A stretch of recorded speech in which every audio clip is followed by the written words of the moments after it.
And a very good afternoon, everyone. Welcome to Issues and Attitudes. My name is Jeff Owens, Director of WEIU TV and Radio. My co-host is the one and only Corbin Cox. Hello.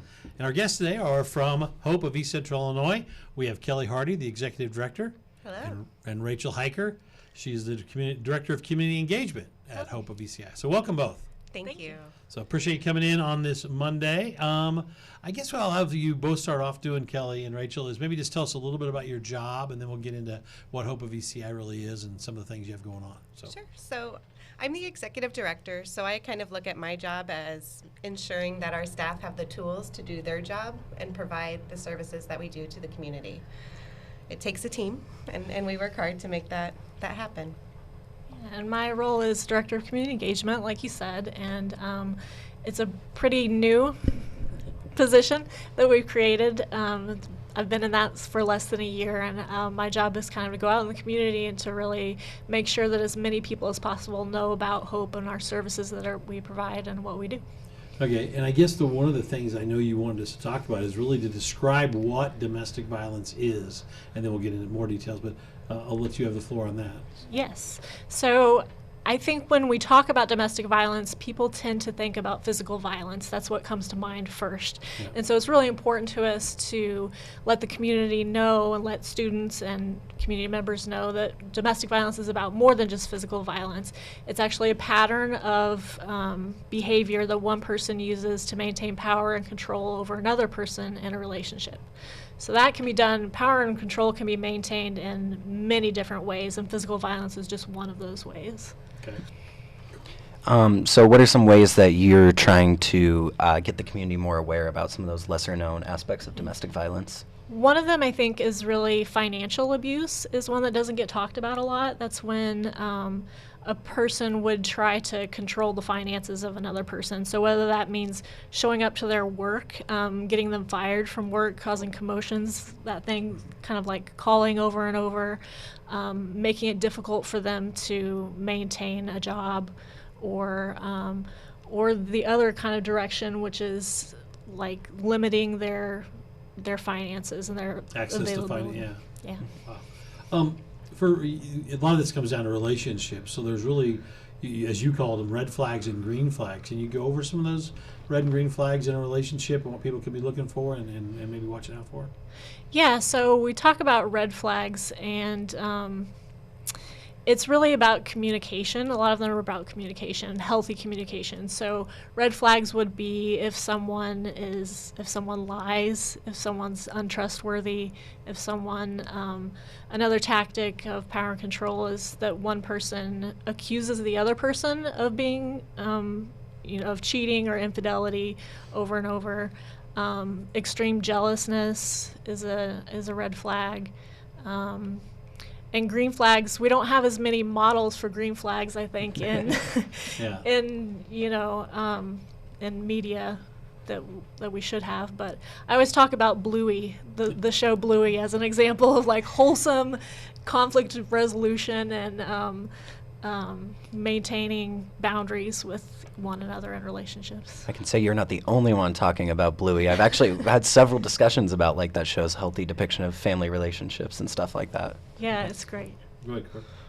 So what are some ways that we can like reach out to people if we think they're being affected by domestic violence? What are some like effective, safe steps to take? That is a great question.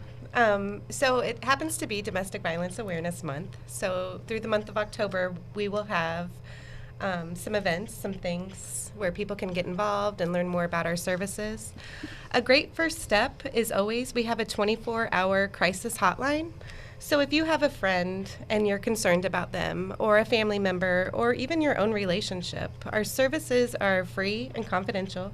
So you can call, ask questions, see if your concerns are legitimate concerns, because it's hard. Nobody wants to judge another person's relationships, but relationships are hard.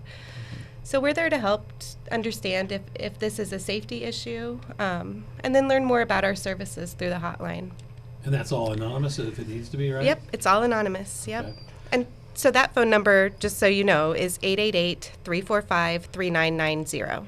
and Okay. we'll answer 24/7. If you want to Google Hope Feed Central Illinois, it comes right up there, and all the a lot of the information is right up there as well. You guys have really grown drastically over the past few years. I know Angie used to come in and represent your company on some of the old issues and Yes. attitudes. So, talk about the growth and then now your bigger area of concentration for Hope. Sure. So we serve 7 counties. We serve Coles, Cumberland, Clark, Douglas, Edgar, Moultrie, and Shelby. They're very rural counties, as we all know.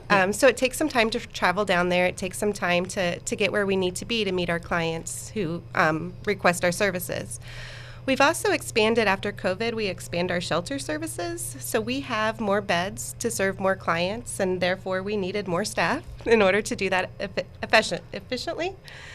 COVID really kind of changed it changed a lot of things for a lot of people, but when people needed to shelter in place, it further isolated victims who needed our services. So we kind of bounded back from that, and our services are more robust. I think it's probably easier to access some of our services.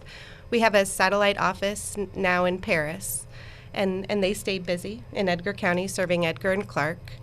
And then our main office in Charleston serves the rest of our surrounding counties. How big is the shelter? How many people can it take in?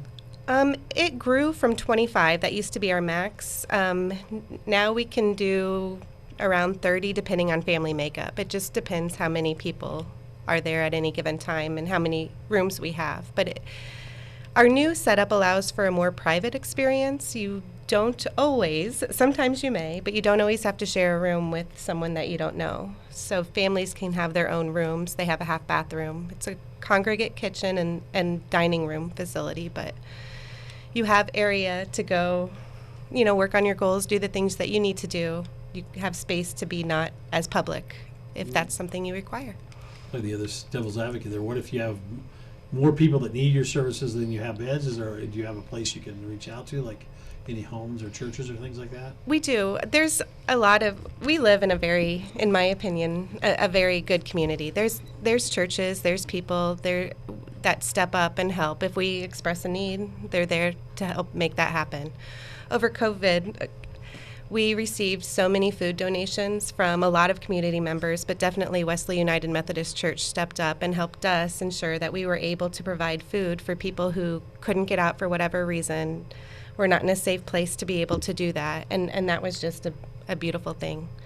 We also are part of a larger, the Illinois Coalition Against Domestic Violence. So if our services are full for shelter, we're able to refer people to another shelter within the continuum. Okay. You're talking about staffing. Roughly how many people do you employ? You could do overall per shelter, and are you looking for new people, like job openings? We employ, if and when we're fully staffed, 35 full and part-time staff members. So we are always looking for interns. Our internship program sort of took a little bit of a dip through the issues related to COVID and our growth, but we're ready, and it's an experience that I think gives you a real-world experience working with clients that is unlike other internships maybe that exist in the area. So we're always looking for anybody who might be interested in learning more about what we do, how to provide that service. We're the only one in our 7-county area. So if it's something that is intriguing to anyone, please reach out. Rachel, since you're relatively new there with a year being the community engagement director, what other things do you do in terms of getting the word out? Can you take us through some of that? I go into classes at EIU sometimes and talk about services and what we do. We also do some tabling when we can. Some of the events that we're doing this month for Domestic Violence Awareness Month are letter writing events. So basically that's like tonight at Jackson Avenue Coffee. I think it's from 4 to 6 tonight. We'll have people come in, and we have stationery and stickers and pens, and basically we have community members write letters of support to survivors of domestic violence who are housed in our shelter and in our transitional housing programs. Just a letter of welcome as they come in to let them know that they're not alone in the community, and the community supports them, and that we don't like the circumstances that brought them to us, but we're glad that they're there now. Tough question. Somebody who commits to domestic violence can they get over it and become productive? Have you seen those kind of cases? And do you have an example maybe of a success story of someone who was an abuser but got through it? We don't as much see that population. I think people can change, first of all. So, yes, I think the short answer is yes, people can change. And I think part of what we're trying to do is talk about the different behaviors that are abusive. And some people don't realize, I guess, what behaviors can be abusive. So part of that is, just getting out and letting the community know that there are things that are not okay to do in relationships, I guess. Yeah, because a lot of the time, would you say that some people can become unintentional abusers, maybe unaware of what they're doing is wrong? I think people often continue a cycle that happens. There tends to be a cycle in not just a cycle of violence in an individual relationship, but in generational relationships. If a person grows up in a household where domestic violence is the norm, then that's what they think of as normal, and they don't have necessarily positive role models for managing conflict and things like that. Okay. On your website, there's a thing about myths versus facts. Can you talk about what that means and what people can kind of maybe understand if it's something we haven't really touched on yet? I think one of the big myths that people think of when we've been in the community, Hope has been in the community for over 40 years. So I think one of the myths is that people tend to think we're a women's and children's shelter, and that's not true. We serve all survivors of domestic violence, regardless of their gender identity, sexual orientation, any box that we would want to put people into, we serve survivors. Okay, so it makes sense. Now, when you look at that, one of the things that Corbin was talking about a while ago is that when you think about the myths and facts, and not only being women and children being abused, do you have numbers that like the percentages, 80% of the people there are women and children and 20 men, or is there anything you can relate so people can have an idea what's going on in our area? In general, there are more women and children that we serve, but it doesn't mean that it's not 100% for sure. Exactly. Yep. And no, I don't have that exact statistic, but I think that because of the myth that it only affects women are more likely to reach out. It's something that I think we're coping with definitely as an agency. There is a history where there was a time when adolescent boys could not stay in our shelter, but it hasn't been that way for 20 some years. But it's hard sometimes for people who don't know exactly what we do to know that. Can we go through the process? So let's say that Jill, whatever, is an abused woman, wife or whatever, and she calls you or somebody calls. Can you take us through the process of what happens with her and to her husband or boyfriend or whatever, and kind of go through those directions? So with Jill, we would, listen to her concerns, try to provide some emotional understanding and some education on what is domestic violence, what our services are. But ultimately, it's Jill's decision. Another myth is that leaving is always the safest thing for every person to do, and that in general, people would believe that if they were in an abusive relationship, they would immediately recognize that and they would immediately move on. And it doesn't always work like that. So part of education, part of what Rachel and her team do is provide that information that you may not always recognize it the first time, and that's okay. And it's not your fault that anyone would abuse you.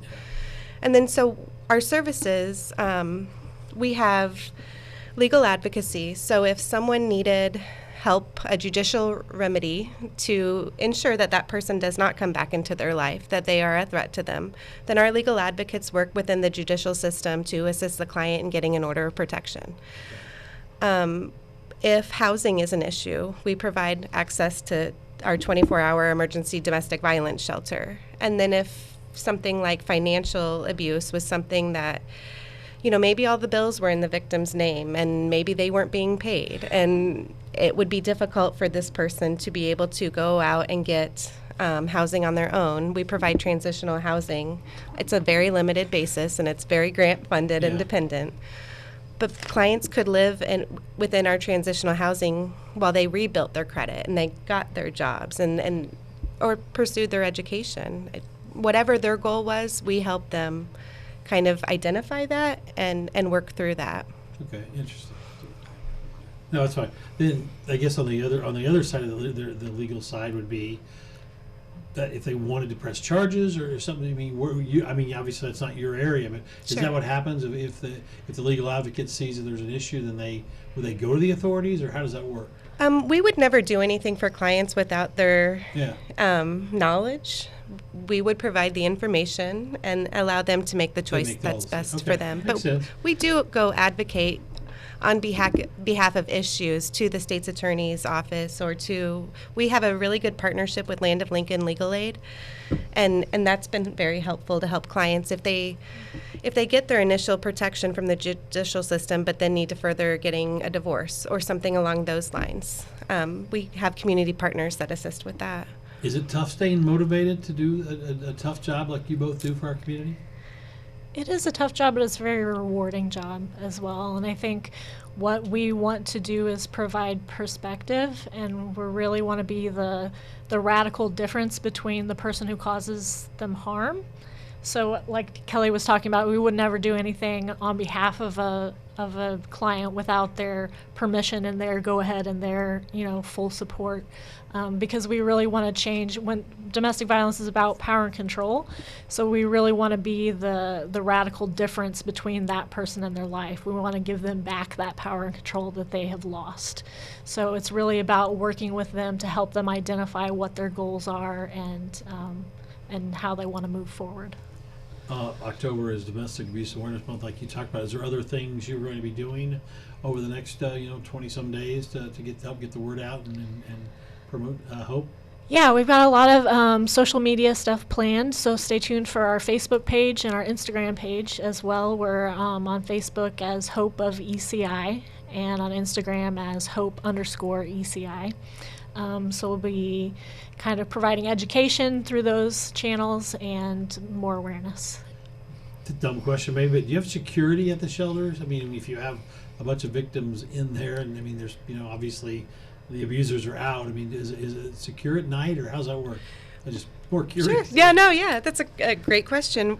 We're very aware, and our staff are very aware of threats that could come from people who may not appreciate the work that we do. We also have a really good relationship with our Charleston Police Department and the fire department with their EMS services. I am very, very grateful for their services and the partnership that we have with them. Okay.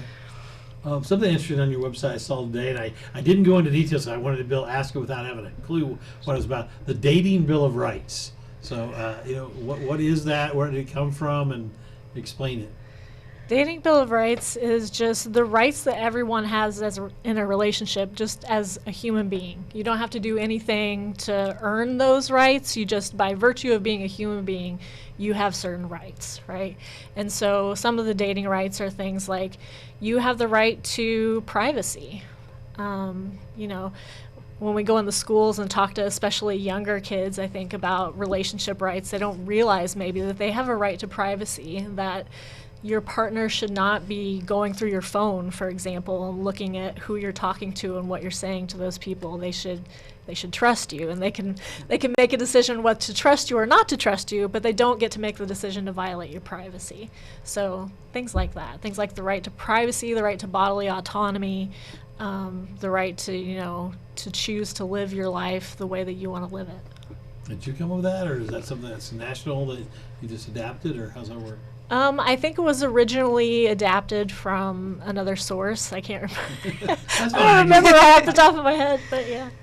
There's also something about a safety plan for the children, because they're the I don't know what the word is, the people that are really affected by this, that maybe aren't being abused, but they see it. So Sure. can you talk about the children and the safety plan? Yeah, safety planning is very, whether it's for children or for adults, it's always very individual. So it's very much like, what is that person's situation? Because what will keep one person safe is not the same thing that will keep another person safe. And even when Kelly was talking about orders of protection, an order of protection is not necessarily, it's a tool that you can use to keep yourself safe, but it's not what's going to keep people safe in every situation across the board. So safety planning is really about talking to people about their individual situation and trying to figure out what are the things that will make this specific person safe. So as far as children, I think a lot of times safety planning with children is like making sure that they understand how to call 911 and in what situation would they want to call 911. Making sure that they know what their address is so that they can tell first responders what their address is. Things like that help make children safe. To go back for a second, you were talking about like community outreach and stuff like that. Are there any like events where you're like, oh, this would be like the dream to get to do this, to get more in touch with the community? Something like that? Ooh, magic wand question. Yeah. Well, we do have excuse me, we have our candlelight vigil coming up on October 24th. And so we really would like to see, that's another event that we've had that kind of took a hit in COVID, and we weren't able to gather for that the way that we wanted to, and we just started back up again last year. So we really would like to have a good showing this year and have people come out. It is at Morton Park, October 24th, starting at 6 o'clock. Okay. Is that what day of the week that is? I'm terrible at those things. Tuesday. All right. All right. The other thing is, I always wonder about this, and it's how my stupid mind works sometimes. But do you ever, is it tough to convince the family of the abuser that person is an abuser? Because there's always two sides of a family in a relationship. Who talks to the family of the abuser? So does anybody, you know what I'm saying? our services are designed around the survivor or the victim. So that's not really something that we do. But sometimes I would see where they maybe want to get involved and say, he didn't do that or she didn't do that. Sure. You know, yeah, sometimes people who cause harm do end up going through a perpetrator intervention class, and that's through Lifelinks in Mattoon. And that's an opportunity to kind of learn that maybe those behaviors that are abusive were learned behaviors, and they can be undone. Like, you don't have to always be that person. It's not anger management. Domestic violence is not about anger. It's about your behavior and how you use your behavior to control another person and keep the power that you have in the relationship. So it is different than anger management. Good answer. On TV shows, you always see it's usually female, not to be sexist, but I'm going to give him one more chance. I'm going to give him one more chance. Do you hear that? And do you try to, I know your job isn't to talk them out of going back, but there's got to be some way you at least make them understand that there is an issue there. But domestic violence involves love, too. So it's not some stranger that has committed a crime at random. It is someone who you trusted, someone who you thought loved you, someone who you're building something with at some point. So that is a very valid thing. You do want to trust the person that you love, even when they repeatedly may not be able to show you the level of trust that you deserve. So sometimes it's just recognizing that they may not be able to be the person that you want them to be, but that doesn't have to hold you back from being the person that you can be, if that makes any sense. No, I get it, yeah. And then where does social media come into this? Is there social media stalking? Is there social media, I guess that would be the best way to word it, is if someone is just, not stalking, but menacing them via social media. Do you deal with that on your side? Absolutely. There's a lot of that. And I think social media has become such an integral part of people's lives that it will be used to control people.